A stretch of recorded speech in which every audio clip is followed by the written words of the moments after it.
आज की हमारी कहानी उन दो भाइयों की है जो स्वभाव से बिल्कुल ही अलग थे। बड़ा भाई मानता था कि लोगों की मदद करनी चाहिए, सेवा भाव रखना चाहिए, सबसे अच्छे से पेश आना चाहिए, जब जब मौका मिले दान देना चाहिए। छोटा भाई मानता था कि जीवन एक बार मिलता है, इसीलिए उसे खुलकर जीना चाहिए। जो भी मन हो वह करना चाहिए, नशा हो, डांस बार जाना हो या और कुछ जिससे खुशी मिले वह हर काम करना चाहिए। दोनों भाई अपनी अपनी मान्यताओं के हिसाब से अपना जीवन व्यतीत कर रहे थे। बड़ा भाई जो भी कमाता उसमें बड़ी मुश्किल से अपना गुजारा कर पाता था, क्योंकि जब भी उसे मौका मिलता वह दूसरों की मदद कर देता। वो सत्संग सुनने जाता, मेडिटेशन करता, वो जितना हो सके उतना सादा जीवन जीने की कोशिश करता। छोटा भाई गलत रास्ते गलत तरीके से ज़्यादा धन कमाता और अपनी हर इच्छा पूरी करता। दारू सिगरेट पीता, नाचने वालियों के पास जाता, जितना संभव हो उतना ऐश करता। बड़ा भाई अक्सर अपने भाइयों को समझाने की कोशिश करता कि वह अपने जीवन का तरीका बदल दे।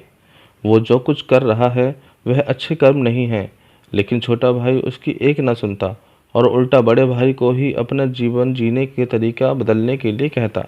वो दोनों ही एक दूसरे की बात माने बिना अपने अपने तरीके से जीवन जीते थे। एक दिन बड़े भाई को घर लौटते वक्त रास्ते में चप्पल में कील घुस गई, जो चप्पल को चीरते हुए उसके पैर में घुस गई। उसे बड़ा दर्द हुआ। दर्द इतना ज़्यादा था कि वह ठीक से चल भी नहीं पा रहा था, लेकिन फिर भी जैसे तैसे लड़खड़ाते दर्द सहन करते अपने घर तक पहुंच गया। घर पहुंचने के बाद उससे बिल्कुल भी खड़ा नहीं हुआ गया। उसे बहुत प्यास लग रही थी, लेकिन दर्द इतना ज़्यादा था कि वह पानी का गिलास लेने तक हिम्मत नहीं जुटा पा रहा था। इसलिए अब बड़ा भाई छोटे भाई के आने की राह देखने लगा। थोड़ी देर बाद छोटा भाई आ गया। उसके चेहरे पर बड़ी सी मुस्कान थी। वह बहुत ही ज़्यादा खुश लग रहा था। छोटे भाई को देखते ही बड़े भाई ने पानी मांगा।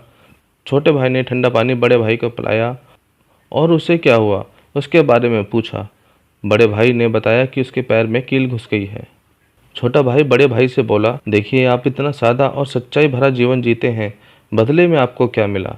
और ये देखिए मैं कितना खुलकर जीता हूँ, इसलिए आज मुझे रास्ते में यह हीरो का हार मिला है। हमारे दोनों की परिस्थितियाँ यह साबित करती हैं कि मेरा तरीका सही है और आपका गलत। बड़ा भाई बड़ा परेशान था, फिर भी वह छोटे भाई को समझाने लगा कि नहीं, उसी का तरीका सही है। बड़ा भाई कह रहा था कि तरीका मेरा ही सही है, लेकिन शायद कुछ गड़बड़ है। इसलिए हम ऐसा करते हैं कि कल हम दोनों ज्योतिषी को अपनी अपनी कुंडली दिखाएंगे, वही बताएगा कि क्या दिक्कत है।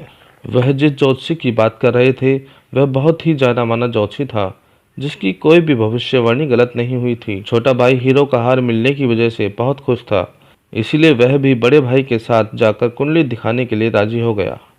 अगले सुबह दोनों भाई अपनी अपनी कुंडली लेकर उस ज्योतिषी के पास पहुंच गए। बड़े भाई ने अपनी कुंडली ज्योतिषी को दिखाई। उस कुंडली को दिखाते हुए ज्योतिषी बोला, बाप रे बाप, किस अभागे की है ये कुंडली, यह तो अब तक मर गया होगा। बड़ा भाई कुछ नहीं बोला और फिर छोटे भाई की कुंडली ज्योतिषी को पढ़ने के लिए दी। उसकी कुंडली देखते ही ज्योतिषी खुशी से बोला, यह बहुत अच्छी कुंडली है, इसमें तो राजयोग लिखा है, यह जरूर अब तक मंत्री बन गया होगा।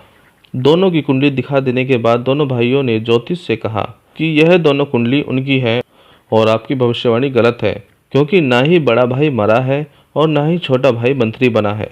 ज्योतिष ने दोनों से कहा कि मैं कुंडली पढ़ने में गलत हो ही नहीं सकता। हाँ, अगर तुम्हारे कर्म कुछ ऐसे हों तो तुम्हारी कुंडली में लिखा हुआ बदल जरूर सकता है। ज्योतिष ने पहले बड़े भाई से और बाद में छोटे भाई से उनके जीवन जीने का तरीका और वह कैसे कर्म करते हैं उसके बारे में जाना। ज्योतिषी ने दोनों को समझाते हुए कहा कि मेरी पड़ी हुई कुंडली गलत नहीं है, यह बड़े भाई के अच्छे कर्म है जिसने उसको कुंडली में लिखे मौत की जगह सिर्फ एक कील का दर्द दिया, और दूसरी तरफ छोटे भाई के बुरे कर्म हैं जिसकी वजह से उसका राजयोग चला गया और उसे सिर्फ एक छोटा सा हीरे का हार मिला, जिसे जल्द ही वह बेचकर ख़त्म कर देगा। दोस्तों, छोटी सी एक प्रेरक कहानी हमें वही सदियों पुरानी बात याद दिलाती है कि जैसे कर्म होगा वैसा ही फल होगा। अगर हमारा वर्तमान अच्छा या बुरा है तो वह हमारे पहले पुराने कर्मों की वजह से है, और हमारा भविष्य अच्छा या बुरा होगा वह हमारे वर्तमान के कर्मों के हिसाब से होगा। इसलिए हमेशा ध्यान रखें कि अच्छे कर्म करना ना छोड़ें।